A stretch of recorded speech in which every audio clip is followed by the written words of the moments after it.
Hello साथियों, कैसे हैं आप सभी। मैं विवेक एक बार फिर से आप सभी साथियों का आपके अपने परिवार एग्जामपुर में हार्दिक स्वागत करता हूं। हमें एग्जामपुर कलम से क्रांति। तो पिछले कुछ दिनों से 2-3 दिनों से बच्चा हमारा जो टॉपिक चल रहा है उसका नाम है मोटरयान अधिनियम मोटरयान अधिनियम 1988। मोटरयान अधिनियम 1988, जिसको दी मोटर व्हीकल एक्ट भी कहते हैं। क्या कहते हैं? Motor vehicle act. Motor vehicle कोई भी ऐसा वाहन जो मैकेनिकल प्रोपेल्ड होता हो, अर्थात किसी ना किसी ईंधन के द्वारा चलाया जाता हो, किसी ना किसी प्रकार के फ्यूल के द्वारा, ईंधन के द्वारा चलाया जाता हो, उसे हम मोटर कार कहते हैं। तो उससे जुड़े हुए जितने भी नियम कानून हैं वो सब मोटर वाहन अधिनियम 1988 के अंतर्गत आते हैं। इसका 2019 में संशोधन हुआ और ये जो नया संशोधन है ये 1 सितंबर 2019 से लागू हुआ। इसके अंतर्गत बहुत आमूल-चूल परिवर्तन किए गए, बहुत सी नई धाराएं जोड़ी गई, कुछ धाराओं को हटाया गया। टोटल जब हमने देखा तो पाया कि 14 तो अध्याय होते हैं और लगभग 217 के करीब क्या होती हैं, इस अधिनियम में धारा होती हैं। और अब तक हमने लगभग अपने 7 अध्याय कवर कर लिए थे।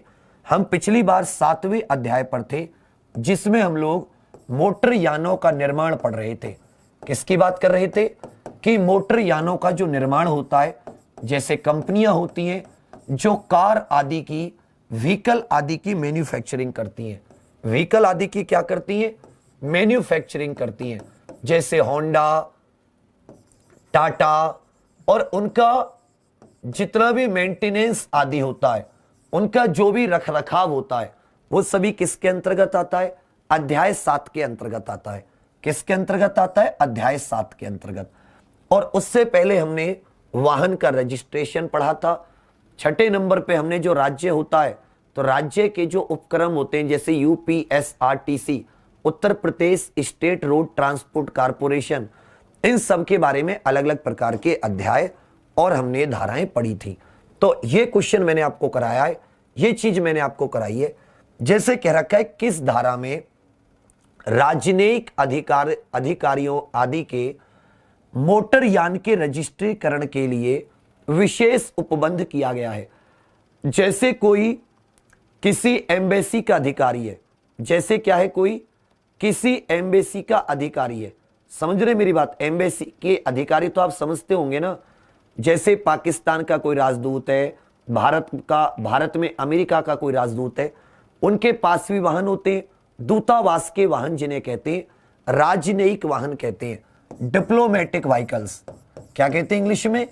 इनको डिप्लोमेटिक व्हीकल्स कहते हैं। तो डिप्लोमेटिक व्हीकल्स के रजिस्ट्रेशन से संबंधित, रजिस्ट्रेशन का मतलब है जो नंबर प्लेट मिलती है, इससे संबंधित किस धारा में विशेष उपबंध किए गए हैं, उनसे संबंधित विशेष उपबंध किस धारा में किए गए हैं, इन चारों में से आपको आंसर देना है। उससे संबंधित विशेष उपबंध ये किस धारा में किए गए? उससे संबंधित विशेष उपबंध ये किस धारा में किए गए? इजी है, इसमें कुछ भी ऐसा नहीं है। और ये एक एक चीज आपके नोटबुक में लिखवाई है, एक एक चीज नोट। मगर ये कि पता नहीं आप इन धाराओं पर क्यों ध्यान नहीं दे रहे, या आप इनको क्यों नहीं इनको पढ़ना क्यों नहीं चाहते, आप इनको पढ़ना क्यों नहीं चाहते, मेरी तो समझ में ये नहीं आ रहा। बताइए बच्चा। बिल्कुल सही, बिल्कुल। धारा 42, जो धारा 42 है वो डिप्लोमेटिक या राजनयिक अधिकारी आदि के मोटर यान के रजिस्ट्रीकरण के लिए विशेष उपबंध से संबंधित है। कहा गया है अगर यदि कोई राजनयिक है तो उसका वाहन भी भारत में उसी प्रकार रजिस्टर किया जाएगा जिस प्रकार किसी भारतीय का किया जाता है, जिस प्रकार किसी भारतीय का किया जाता है। धारा 43 में टेम्पररी रजिस्ट्रेशन की बात आती है। धारा 41 में बताता है रजिस्ट्रेशन कैसे किया जाएगा, रजिस्ट्रेशन कैसे किया जाएगा। चलिए, रजिस्ट्रेशन कैसे किया जाएगा, आगे आ जाते हैं। ये दिख रहा है? हाँ, ये थोड़ा सा आपको ध्यान से देखना पड़ेगा, ये गड़बड़ हो गई।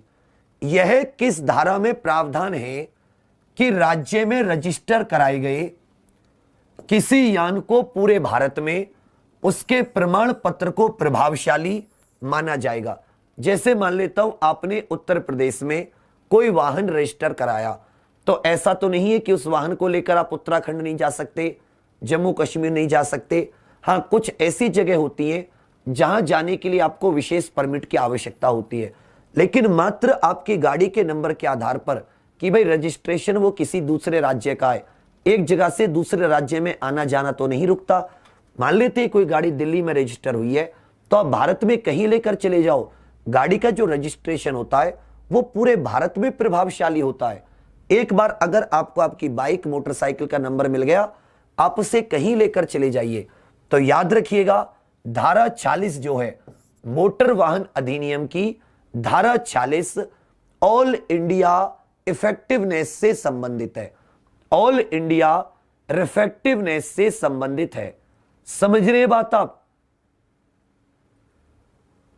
जबकि धारा 47 यह भी आपने लिख रखी है कि जब आप एक राज्य से दूसरे राज्य में जाते हो तो आपको कब अपनी गाड़ी का नया रजिस्ट्रेशन कराना पड़ेगा, अपनी गाड़ी का कब नया रजिस्ट्रेशन कराना पड़ेगा। समझ रहे मेरी बात? चलिए आगे आ जाते। देखो कितना अच्छा क्वेश्चन है कि यदि किसी दूसरे राज्य में यान को रखा गया है, मान लेता हूं उत्तर प्रदेश में रजिस्ट्रेशन है, लेकिन आप एक फौजी हैं, आप महाराष्ट्र के नासिक में रहते हैं, आपकी ड्यूटी नासिक में, आप अपने वाहन को नासिक ले गए और यान दूसरे राज्य में रजिस्ट्री करता है, रजिस्ट्रेशन उसका कहीं और है और वाहन कहीं और है, तो कितने समय दूसरे राज्य में रहने पर यान के लिए नए रजिस्ट्रीकरण चिन्ह की आवश्यकता होती है? तो कितने साल यदि आप दूसरे राज्य में रहोगे तो आपको नए रजिस्ट्रेशन चिन्ह की आवश्यकता होती है, नए रजिस्ट्रेशन चिन्ह की आवश्यकता होती है। और यह बात किसमें है? यह बात है धारा 47, धारा 47। 1 महीने तक, 6 महीने तक, 3 महीने तक या 12 साल तक, जैसे यूपी का रजिस्ट्रेशन है आपकी बाइक का, लेकिन आप महाराष्ट्र लेकर रह रहे हैं, तो आपसे पूछा है कि कितने दिनों तक आप बिना मतलब कितने दिन रहने पर आपको महाराष्ट्र के नंबर की जरूरत पड़ेगी, आपका पुराना नंबर गाड़ी का बंद हो जाएगा, नए नंबर की आपको आवश्यकता पड़ेगी। तो याद रखिएगा 12 महीने तक। कितने महीने तक लिखवाया है मैंने? 12 महीने।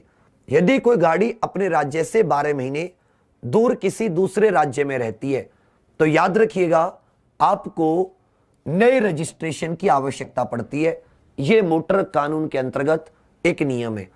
आगे आ जाता है, किस धारा में प्रावधान है कि सार्वजनिक स्थान में कोई व्यक्ति तभी कोई वाहन चलाएगा जब वह इस अध्याय के अधीन रजिस्ट्रीकृत हो। कह रखा है कि नए वाहन को छोड़कर या जो डीलर के यहां पर वाहन होते हैं, डीलर के यहां पर वाहन होते हैं, उन्हें छोड़कर यदि कोई आम आदमी सड़क पर अपना वाहन लेकर आना चाहता है, मोटर यान लेकर आना चाहता है, मोटर से चलने वाला, ईंधन से चलने वाला कोई यान लेकर आता है, तो आपको बताना है कि कौन से अध्याय के अंतर्गत उसको सबसे पहले रजिस्ट्रेशन की आवश्यकता होती है। जब आप किसी कंपनी, किसी शोरूम से नई गाड़ी या नई मोटरसाइकिल लेकर भी बाहर निकलते हैं तो उसके लिए भी आपको टेम्परेरी रजिस्ट्रेशन चाहिए होता है। बिना रजिस्ट्रेशन नंबर के आप बाहर नहीं जा सकते। 140, 139, 40 या 29, 40 या 29, तो याद 39 याद रखिएगा। धारा 39 इसमें आपकी जो आरसी होती है, रजिस्ट्रेशन का क्या मतलब होता है? आरसी। अगर आप रोड पर वाहन चला रहे हैं सार्वजनिक स्थल पर तो फिर आपको आरसी की आवश्यकता होगी। किसकी आवश्यकता होगी? आरसी की आवश्यकता होगी। आपको किसकी आवश्यकता होगी? आरसी की आवश्यकता होगी। इसके अलावा आपका प्रश्न आ जाता है, कह रखा है धारा 40 के तहत किसी यान का रजिस्ट्रेशन कहां हो सकता है? धारा 39 में तो यान की आवश्यकता होती है और धारा 40 में यान के रजिस्ट्रेशन की बात होती है। किसकी बात? रजिस्ट्रेशन की। तो अगर आप रजिस्ट्रेशन कराना चाहते हैं तो कहां पर कराएंगे?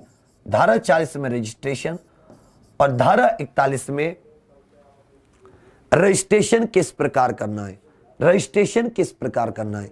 धारा 42 में डिप्लोमेटिक गाड़ियों का रजिस्ट्रेशन और धारा 43 में हो जाता है टेम्पररी या अस्थायी रजिस्ट्रेशन, टेम्पररी या अस्थायी रजिस्ट्रेशन। यहां पर धारा 40 के तहत यान का, किसी यान का रजिस्ट्रेशन कहां हो सकता है?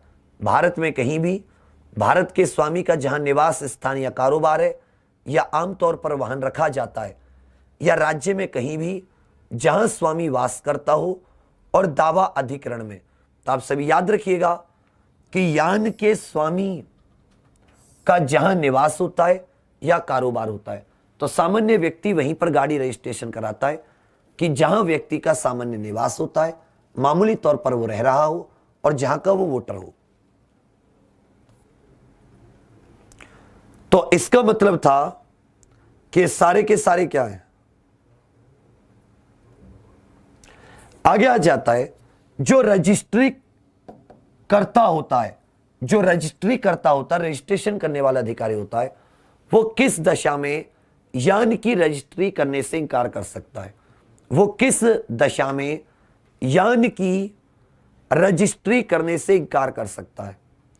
जब उसका विश्वास करने का कारण हो कि यान चोरी का है। मान लेते हैं उसके पास सूचना आई है या उसे ऐसा लगा उसकी बातचीत से कि ये यान चोरी का है, तो मना कर सकता है कि मैं इसका रजिस्ट्रेशन नहीं कर सकता। यान में कोई यांत्रिक खराबी हो, मान लेता हूं कि कोई कलपुर्जा यान का खराब हो गया हो, तब भी एक नए जज की नियुक्ति करनी हो, नहीं कर सकता। इस अधिनियम के अंतर्गत बनाए अपेक्षाओं का पालन कराने में स्वामी असफल हो। आपकी एक प्राइवेट कंपनी है, ट्रांसपोर्ट कंपनी, और आप उसके एम्प्लॉय के द्वारा ये यांत्रिक खराबी संपन्न नहीं करा पा रहे हो, ये तीसरा। और इस अधिनियम के अंतर्गत बनाए अपेक्षाओं का पालन करने में स्वामी असफल हो, स्वामी असफल हो।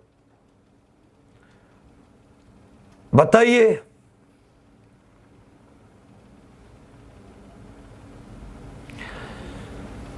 बिल्कुल सही।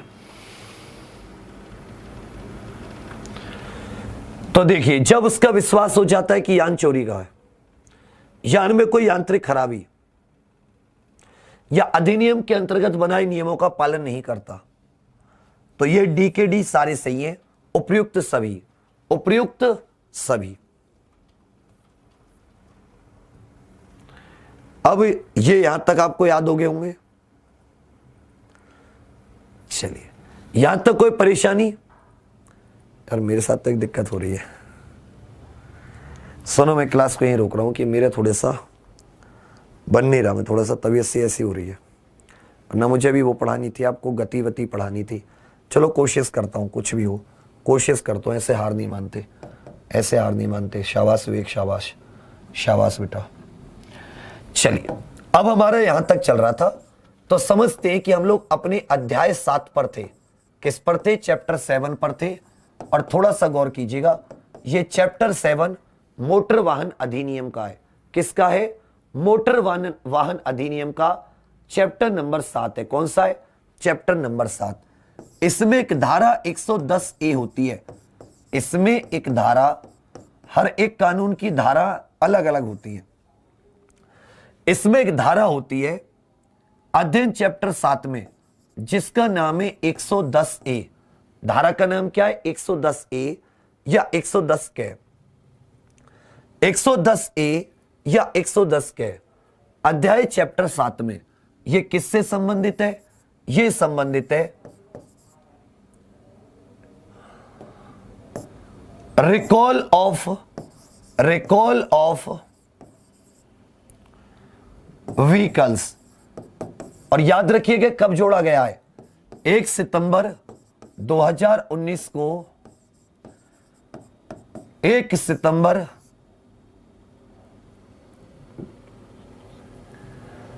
19 को लागू हुए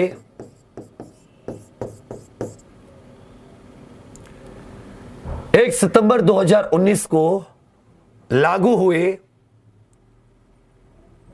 संशोधन के द्वारा। किसके द्वारा? संशोधन। अब सभी को पता है कि 2019 में मोटरयान अधिनियम में संशोधन होता है, जो संशोधन 1 सितंबर 2019 से लागू हुआ है। अब रिकॉल ऑफ व्हीकल क्या होता है? वाहन का बुलाना क्या होता है? वाहन का बुलाना क्या होता है?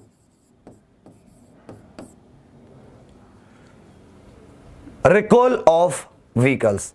अक्सर आपने अखबार में देखी होंगी कि सरकार या कंपनियों को कहीं से पता चलता है, जैसे कार बनाई गई, वो जो कार थी उस कार का जो गियर सिस्टम था जिसमें गियर डालते हैं, वो गियर सिस्टम अटकता था। ये बात कुछ कस्टमर को पता चली, कस्टमर ने कंपनी को कहा, कंपनी ने जांच बिठाई तो पता चला कि उसका जो गियर बॉक्स था उसमें गड़बड़ थी। अब क्या करती कंपनी कि गियर, जितने भी गियर बॉक्स थे जिनमें गड़बड़ थी उनको बिल्कुल बदल के दिया। उनको क्या करके दिया? बदल के दिया। और इसी प्रकार का क्या था? धारा 110 है, रिकॉल ऑफ व्हीकल्स। क्या है? रिकॉल ऑफ व्हीकल्स, वाहनों का बुलाया जाना। सुनिए, मैं इसको रात में कराने की कोशिश करूंगा, थोड़ा मुझसे बन नहीं रहा, पता नहीं क्या हुआ अचानक से। इसको रात में कराने की कोशिश करूंगा, एकदम जबरदस्त परेशान से हो गया हूं मैं। बाकी 6 बजे अभी मैं थोड़ा आराम कर लेता हूं दवाई ववाई लेके। 6 बजे मैं आपको पक्का मिलूंगा। सीबीसी के ऊपर क्वेश्चन करने हैं बहुत अच्छे। ठीक है बच्चा, चलिए, thank you Babu, sorry. Okay, रात में कराऊंगा इसको, फिर देख लेता हूँ। Okay, thank you.